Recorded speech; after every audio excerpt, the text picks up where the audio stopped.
berjumpa lagi dalam program Berkat, Belajar Kebenaran Tuhan by Pelangi Kristus. Kali ini bersama saya Sharon dan tentunya bersama narasumber kita yaitu Ibu Magda Lena Pranata. Halo Miss Magda. Halo, Shalom. Ya, nggak terasa ya Miss, sekarang kita sudah tiba di masa Paskah. Tentunya Pelangi Kristus pasti banyak kegiatan di masa Paskah ini. Tapi sebelum kita membahas kegiatan Pelangi Kristus di momen Paskah, saya mau sedikit membahas tentang tradisi Paskah yang begitu populer di seluruh dunia. Kalau Natal identik dengan pohon Natal dan karakter Santa Claus, maka Paskah identik dengan telur Paskah, kelinci Paskah, dan di luar negeri Paskah disebut dengan Easter. Nah, Sharon mau sedikit cerita tentang gimana ceritanya kok Paskah bisa identik dengan tiga hal ini. Nah, menurut englishheritage.org.uk, masyarakat Kristen awal menganggap telur sebagai lambang musim semi dan kehidupan baru. Nah, telur dilambangkan sebagai simbol kebangkitan, dan cangkang telur kosong menjadi metafora kubur Yesus yang kosong. Di zaman medieval, makan telur dilarang selama 40 hari sebelum Paskah. Dan di Minggu Paskah, masa pantang ini diakhiri dengan perayaan. Dan menu telur adalah bagian penting dari perayaan ini. Hal ini khususnya dilakukan oleh masyarakat yang tidak sanggup membeli daging. Nah, selain itu, ternyata telur ini juga diserahkan ke gereja sebagai persembahan Jumat Agung. Dan penduduk desa sering memberikan telur sebagai hadiah kepada tuan rumah saat perayaan Paskah. Nah, sekarang tentang kelinci Paskah ya, Miss. Nah, dalam tradisi Lutheran Jerman, perburuan telur Paskah dikaitkan dengan kelinci Paskah. Referensi tertulis pertama untuk kelinci Paskah adalah pada tahun 1682. Dalam esai George Frank von Frankenau, The Office Paschalibus, yang artinya tentang telur Paskah, kelinci dikaitkan dengan kesuburan. Yang dikaitkan juga dengan Maria. Kelinci kadang juga muncul dalam lukisan The Virgin and Christ Child. Dikatakan juga bahwa kelinci ini akan membawa sekeranjang telur yang dicat cerah saat Paskah untuk semua anak-anak yang baik. Dan telur berwarna-warni ini akan disembunyikan di sekitar rumah dan taman untuk ditemukan oleh anak-anak. Nah, terus menurut beberapa sumber lagi, salah satunya Britannica.com, kata Easter yang paralel dengan bahasa Jerman Ostern, asal-muasalnya tidak bisa dipastikan. Ada satu pendapat yang dijelaskan oleh Venerable Bede pada abad ke-8, kata itu berasal dari kata Eostre atau Eastrae, seorang dewi Anglo-Saxon yang mungkin terkait dengan musim semi dan kesuburan. Nah, Miss Magda, kalau menurut Sharon dari penjelasan tadi, kalau si telur ini mungkin masih ada korelasinya dengan Paskah. Tapi kalau kelinci dan vokab Easter, ini Sharon kurang setuju. Nah, menurut Miss Magda, dalam konteks memaknai Paskah, hal apa yang wajib pada saat Paskah sih? Iya. Saya jadi ingat nih, Sharon. Kalau waktu dulu saya kecil ya, memang tradisi Paskah, mencari telur yang disembunyikan itu menjadi sesuatu yang menyenangkan. Ya, apalagi kalau sudah diberi warna, ada lomba membuat telur lalu dihias, ya. Itu memang tradisi Paskah yang dianggap baik untuk murid-murid di sekolah minggu, ya. Kalau ditanyakan apakah itu sesuatu yang baik, boleh dan wajib. Nah, saya jawab dulu ya. Sebenarnya kalau semua hal yang hadir di dalam sebuah perayaan Hari Raya Kristen tidak boleh membuat makna yang penting itu menjadi kabur gara-gara aksesoris itu. Aksesoris itu baik yang namanya kelinci Paskah, padahal kelinci itu nggak bertelur kan ya. Jadi saya pernah mikir kenapa kok kelinci kok bawa telur? Kan dia nggak bertelur, dia kan beranak kan ya. Nah, juga telur yang diwarna-warni itu memang merupakan sesuatu yang memberikan suasana Paskah. Awalnya demikian. Tapi kalau itu nanti berubah menjadi sesuatu yang membuat makna sesungguhnya tentang kebangkitan Tuhan Yesus menjadi tidak penting, nah itu yang harus menjadi perhatian. Jadi yang wajib ada dalam Paskah itu bukan semua aksesoris yang saya sebut aksesoris tadi ya, atau budaya Paskah. Itu tidak wajib, tidak ada, tidak apa-apa.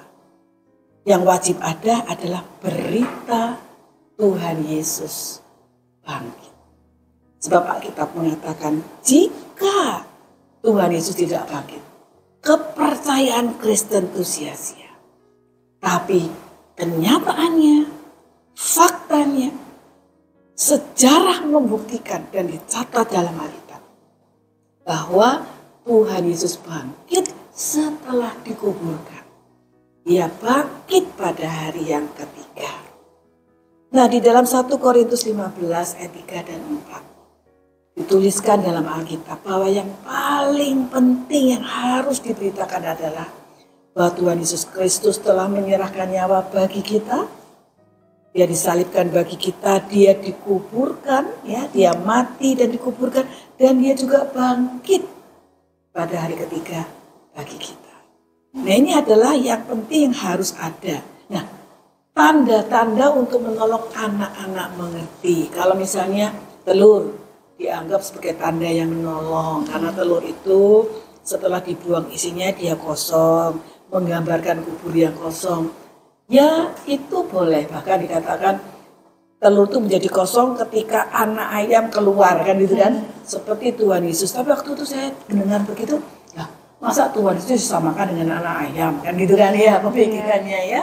Tapi ide bahwa itu mau menggambarkan sebuah kehidupan yang baru.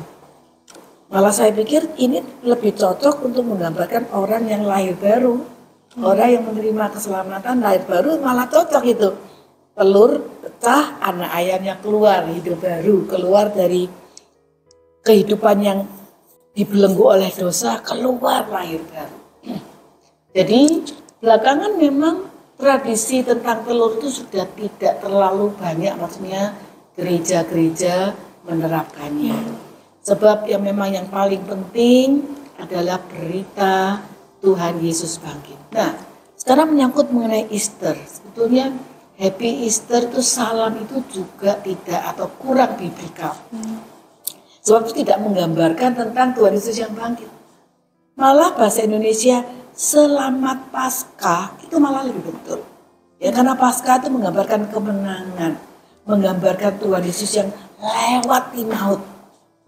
Jadi Paskah itu kalau dikaitkan dengan peristiwa di dalam Alkitab Perjanjian Lama, pada waktu Tuhan memberikan perintah orang-orang Israel disuruh menaruh tanda darah dari binatang yang disembelih, ya, domba yang disembelih ditaruh di pintu rumah, karena pada waktu Tuhan memberikan tulah ke-10 dikatakan malaikat itu akan lewat, dan kalau tidak mendapatkan ada tanda darah di pintu, maka anak sulung, binatang sulung, pokoknya semua yang sulung pasti akan binasa atau mati.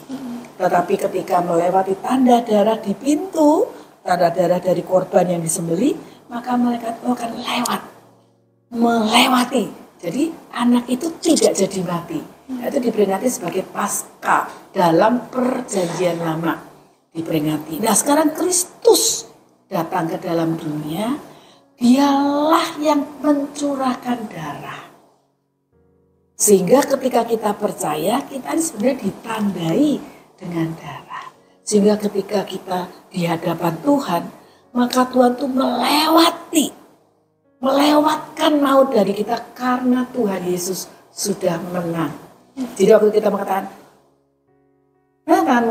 waktu mengatakan Selamat Paskah, itu mengingatkan kita bahwa hari ini kita mengingat Tuhan Yesus yang bangkit. Jadi bagaimana sebaiknya? Ya, dekorasi tentang kubur yang terbuka, ada malaikat, kalau ada berita He is risen, itu jauh lebih bagus.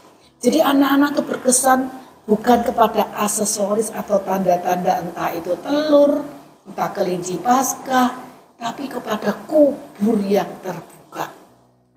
Nah, jadi kalau setiap Paskah baik anak maupun orang dewasa merayakannya dengan fokus pada kubur yang terbuka, maka itu menjadi inti dari pemberitaan Injil.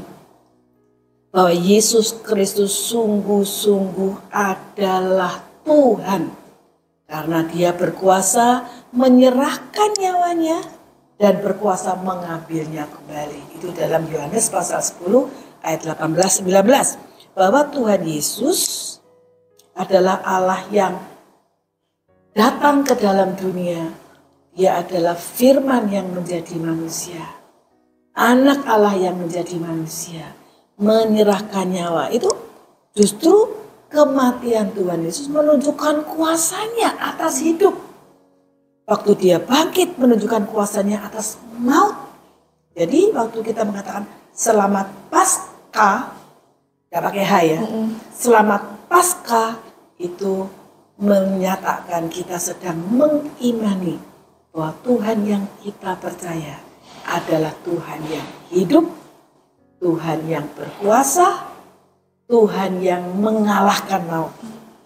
Jadi kalau tadi Sharon tanya, apakah baik bagi anak-anak itu untuk tetap makan telur lalu menghias telur? Menurut saya tidak ada masalah. Baik, karena anak itu perlu ada satu ketertarikan ya. Oh, dapat telur nanti mereka tapi harus diingatkan. Telur ini mau menggambarkan kalau kubur zaman dulu kan bukan kubur seperti kita sekarang kan datar ya, tapi gua. Nah, gua itu kalau misalnya telur tuh dianggap gua, lalu tuh kosong. Nah, gua yang kosong digambarkan dengan kubur yang kosong, menggambarkan Tuhan Yesus tidak lagi di dalam kubur. Nah, itu juga boleh buat anak-anak. Tapi setiap kali sekolah minggu atau gereja anak merayakan Paskah dengan memberikan telur, harus diberikan artinya. Ya, dan mungkin harus belajar menuliskan kata-kata Tuhan Yesus bangkit di situ. Ya, lalu ada dekorasi mengenai kubur yang terbuka dan mengubah perkataan Happy Easter menjadi Selamat Paskah. Karena itu menyatakan Tuhan Yesus itu bangkit. Itu kira-kira jelas, Sharon? Kamu ingin bertanya apa tentang hal ini? Sudah cukup sih. Sudah cukup ya. Nah, tentang kelinci Paskah itu menurut saya bukan sesuatu yang malahan perlu dipertahankan. Apalagi kalau dia mengandung kepercayaan budaya setempat. Jadi saya lebih cenderung kalau untuk anak-anak ya seperti kayak Natal itu butuh ada pohon terang, lalu diceritakan Tuhan Yesus adalah terang dunia. Kalau telur menggambarkan tadi kubur yang kosong, menggambarkan Tuhan Yesus bangkit, saya kira nggak apa-apa dipertahankan. Baik, asal fokus tentang kebangkitan Tuhan Yesus harus diberitakan kepada anak-anak. Demikian. Bentar, aku mau nanya, kayak arti Easter itu apa sih? Misalnya dulu kayak pernah dengar Easter itu nama dari kayak seseorang gitu. Ya, jadi itu kan tadi baru udah sampaikan ya. Itu adalah suatu istilah yang muncul ada hubungannya dengan budaya. Jadi tidak ada hubungannya dengan kekristenan. Tapi karena itu sudah menjadi suatu budaya, kadang-kadang kita ini kebiasaan ikut aja. Ya, jadi memang tidak sesuai sebenarnya Happy Easter itu. Ya.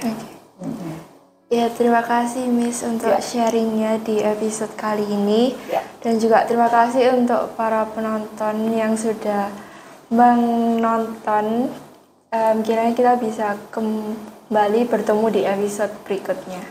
Tuhan Yesus memberkati. Tuhan Yesus memberkati. Kalau ada pertanyaan boleh menulis di chat box ya, atau di komen ya, supaya bisa kami perhatikan. Tuhan memberkati. Selamat Paskah.